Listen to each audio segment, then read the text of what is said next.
सबसे पहले B S Bommai कल शपथ लेंगे, कर्नाटक के मुख्यमंत्री हो जाएंगे।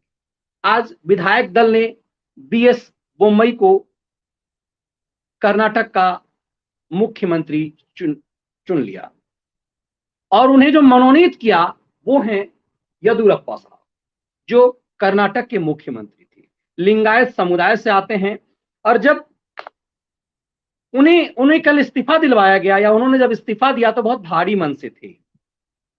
तो तथाकथित रूप से जो हर ढंग से लोग हैं, जो उसी चरित्र के हैं, जिन्हें लगता है कि दिल्ली से ऑर्डर चलता है, मैंने कल विश्लेषण किया था कि बी एस येदियुरप्पा को हटाया क्यों गया। येदियुरप्पा 79 साल के हैं और उम्र के कुछ मायने होते हैं। 80-82 साल की उम्र में जब आप इतने सार्वजनिक जीवन में आप रहते हैं तो आप किस ढंग से आप खुद काम करते होंगे और फिर आधे काम कौन करता होगा। तो दरअसल येदियुरप्पा पे यही आरोप लग रहा था कि येदियुरप्पा का काम उनके पुत्र करते हैं। चीफ मिनिस्टर कार्यालय में सीधे एंट्री उनके बेटे की है। बहुत तरह की शिकायतें आ रही थी और ऐसा लग रहा था कि येदियुरप्पा तो चल देंगे, उनके नाम पे तो बहुत कुछ चल जाएगा, लेकिन उसके बाद जो कार्य प्रणाली बीजेपी की सरकार की वहां होगी वो फ्यूचर के लिए एक बदनाम होगा कि येदियुरप्पा के बेटे ने अपने ढंग से चलाया। जब किसी के पास आपके पास रिस्पॉन्सिबिलिटी होती है तो आप जिम्मेदारी जब आपको दी जाती है तो आप एक सलीके से कुछ काम करते हैं। लेकिन जब पिता के की आड़ में जब आप कुछ काम कर रहे होते हैं, पति की आड़ में कुछ काम कर रहे होते हैं, भाई की आड़ पावर के आड़ में यदि कुछ काम कर रहे होते हैं, जैसे इस देश में हमेशा से बहुत सारी चीजें चलती रही। इंदिरा गांधी प्रधानमंत्री थे और सरकार संजय गांधी चलाते रहे, ये इसकी चर्चा होती रही, कई नफे नुकसान हुई संजय गांधी के बारे में, कई चीजों की बड़ी तारीफ की जाती है, लेकिन कहा जाता है कि इंदिरा की जो सत्ता गई वो संजय के कारण गई। बहुत सारे लोग ये भी कहते हैं, आरोप ये भी लगाया गया कि संजय गांधी की जो मौत हुई उसमें किसकी भूमिका थी, क्योंकि संजय इतना एग्रेसिव हो गए थे, प्रधानमंत्री के ऊपर सुपर प्रधानमंत्री बन गए थे। अपनी जिस इंदिरा गांधी का इतना प्रभाव था, जिस इंदिरा गांधी का इतना खौफ था, जो आयरन लेडी थी, उसके बारे में कई जगह ये भी जो है कई पत्रकारों ने लिखा कि इंदिरा गांधी को उन्होंने सरेआम एक बार उनके ऊपर हाथ उठा दिया था।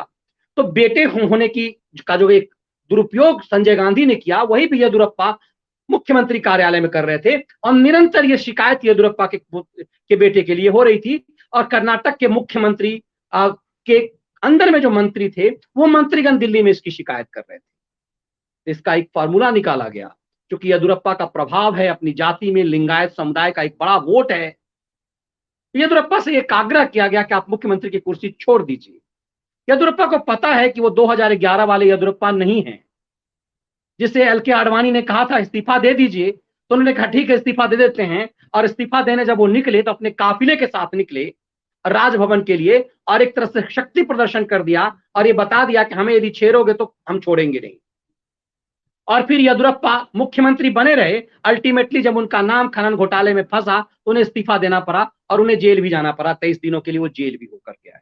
लेकिन ये बीतते दिन की बात है, इस बात से कतई इनकार नहीं किया सकता कि येदियुरप्पा ने जमीनी मेहनत करके, येदियुरप्पा ने दक्षिण भारत में अपने बल पे, कर्नाटक में अपने बल पे बीजेपी को खड़ा किया और दक्षिण का द्वार कर्नाटक को कहा जाता है बीजेपी के लिहाज से, और वहां के वो चीफ मिनिस्टर बने। लंबे समय तक उनके अलावा किसी को मुख्यमंत्री बनाना बीजेपी के लिए एक टेढ़ी खीर बात थी। लेकिन येदियुरप्पा को जब प्रधानमंत्री मोदी ने दिल्ली बुलाया, उन्हें समझा दिया, और फिर आपको ये लगेगा कि देखिए कि कैसी पत्रकारिता आज के दौर में हो गई है कि जब मोदी कैबिनेट के एक मंत्री को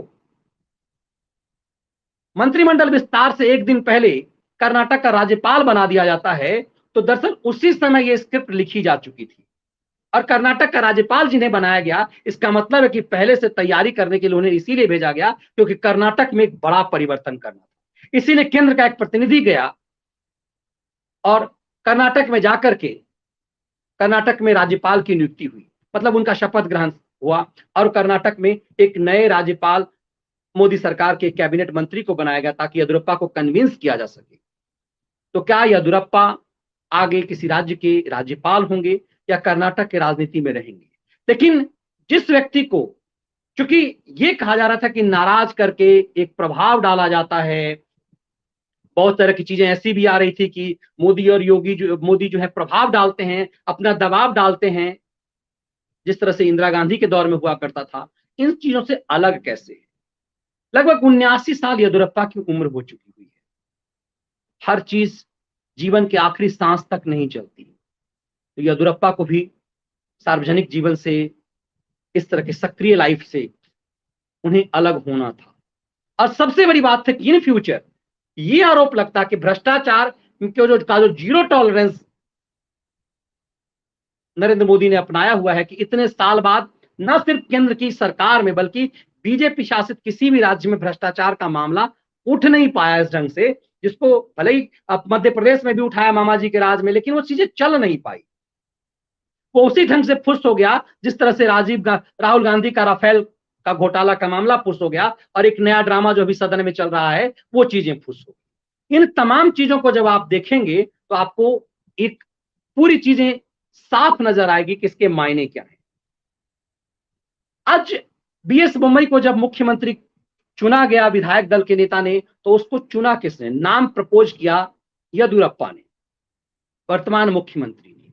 और पर्यवेक्षक जो लोग बनाए गए थे, जो लोग भेजे गए थे, वो धर्मेंद्र प्रधान थे, किशन रेड्डी थे, और अरुण सिंह जो कहते हैं कि शिल्पकार कई मायने में माने जाते हैं, कर्नाटक के प्रभारी भी हैं। इन लोगों ने वहां जमीन तैयार की, और एक सिर्फ ये मैसेज देने के लिए नहीं गया कि केंद्र का दबाव है, और दिखाने के लिए नहीं है कि येदियुरप्पा वो हाथी के दांत की तरह नहीं है कि येदियुरप्पा ने एक नाम प्रपोज उनसे करवा दिया गया, ऐसा नहीं है। येदियुरप्पा का प्रभाव है, और जिस व्यक्ति ने जमीन पर मेहनत की है उसका प्रभाव होना चाहिए। तो बीएस बोम्मई जो कर्नाटक के पूर्व मुख्यमंत्री, बहुत नामचीन रहे। आपको जब याद होगा कि जब वीपी सिंह की सरकार थी उस समय एसआर बोम्मई का कितना बड़ा नाम था। उसी एसआर बोम्मई के पुत्र हैं। वैसे बहुत दिन तक तो नहीं रहे, अगस्त 1988 से लेकर अप्रैल 1989 तक एसआर बोम्मई कर्नाटक के मुख्यमंत्री रहे, और उन्हीं के पुत्र हैं बीएस बोम्मई। बीएस बोम्मई के बारे में कहा जाता है कि बड़े धैर्यवान है। एक और चीज चल रहा है, मैंने देखा कुछ पत्रकारों ने ट्वीट करके लिखा है कि बोरो जो है बीजेपी में, उसे अब बड़ी जिम्मेदारी दी जा रही है। इसके लिए असम के मुख्यमंत्री का नाम लिया जा रहा है कि असम के मुख्यमंत्री कांग्रेस से आए, यदु बोम्मई जो हैं वो जेडीएस से आए हैं, जनता दल सेकुलर से आए हैं। अब यदि आप संघ का पूरा जीवन जी लीजिए और आप का कोई मुख्यमंत्री यदि हेमंत बिस्वा शर्मा की तरह काम नहीं कर रहा है, जो एक राष्ट्रवादी, आप जो कल्पना भारत की जनता जो चाह रही है, एक राष्ट्रवादी सोच जिस चीज का है, एक सनातनी सोच जो चाहता है कि उसके राज्य का मुख्यमंत्री कैसा हो, तो संघ में पूरा जीवन खपा देने से नहीं होता। उसका काम हेमंत बिस्वा शर्मा की तरह करना होता है। आज कई मायने में यदि आप देखेंगे तो हेमंत बिस्वा शर्मा का जो एक्शन है वो योगी आदित्यनाथ से भी ज्यादा बेहतर है कई मायने में। तो आपको संघ का एक मुखौटा चाहिए किसी का देश को, या फिर हेमंत बिस्वा शर्मा जैसा वैसा एक कर्मठ कार्य नेता चाहिए जो जमीन पर वो काम कर सके कि जीवन भर संघ में तपा देने से नहीं होता। मतलब संघ का माला जपने से क्या हो जाएगा?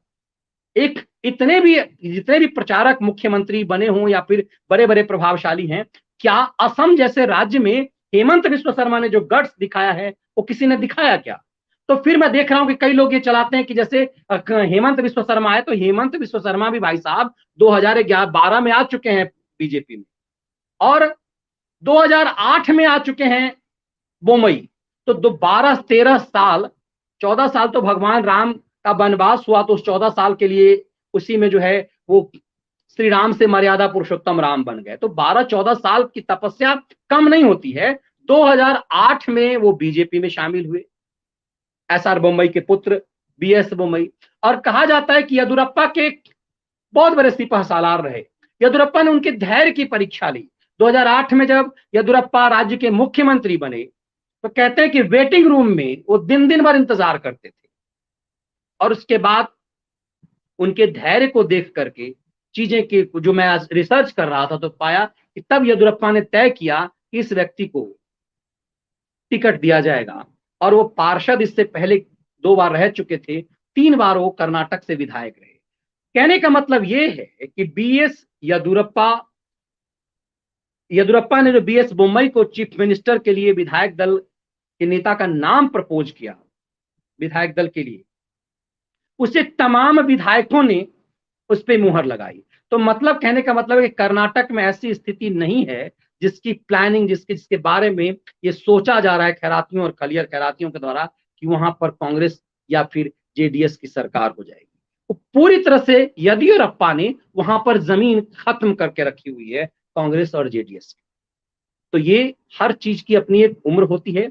इस लिहाज से मुझे लगता है कि एक बेहतरीन फैसला किया गया है और इस फैसले में दिखाया गया है कि ये वो दौर नहीं है जिसमें हर 2 महीने बाद एक समय में बिहार में राजीव गांधी के समय में, इंदिरा गांधी के समय मुख्यमंत्री बदल दिया जाता था।